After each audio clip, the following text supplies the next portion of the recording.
Most closely watched woman in the entire state of Florida, not Faye. Today, behind closed doors, Casey Anthony's apparently doing some talking.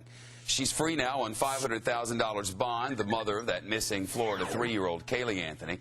Today, she met with her lawyer for a whopping 7 hours. What they discussed, of course, they're not telling us, but a spokesperson for the family now says that they're all convinced, more than ever, that Caylee was kidnapped. Geraldo Rivera's in Orlando. Are you convinced? Well, I'm not really convinced, Shep. You know, I still believe that the best explanation in a case like this is the simplest explanation, that the child is dead.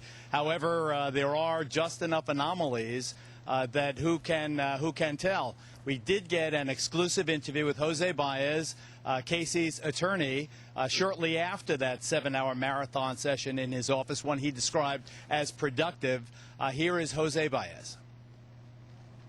Is it fair to say that you will not let your client speak to the authorities from this point on?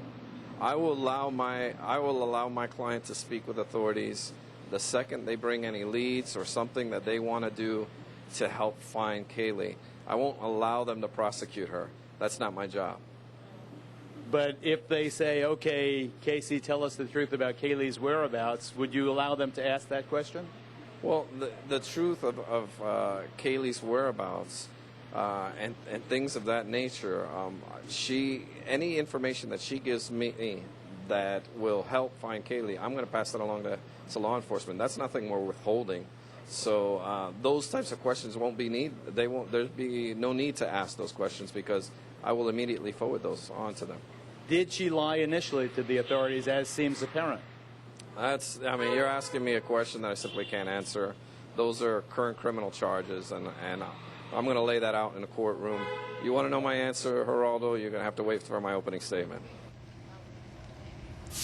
Shep, it seems apparent to me that what he's doing is getting ready for the fight over the criminal charges currently pending, the child neglect and the lying to the authorities. They're betting that the cops cannot make a murder case, and they are ready to defend the cases that are currently pending against this woman. I think it's possible she'll go to jail for 3, 4, 5, 6 years maybe, but we may never know where this child is. They may never file murder charges if they don't find the child's body, assuming the worst, assuming she is gone, and of course I hope I'm wrong on that. Yep, we all do. Geraldo Rivera live tonight in Central Florida. A whole lot more of this case with Geraldo this weekend and every weekend on Fox News Channel. Tomorrow night, Geraldo at Large with more on the case of the missing 3-year-old Caylee Anthony. That's live 10 o'clock Eastern Time and again at 10 o'clock Pacific.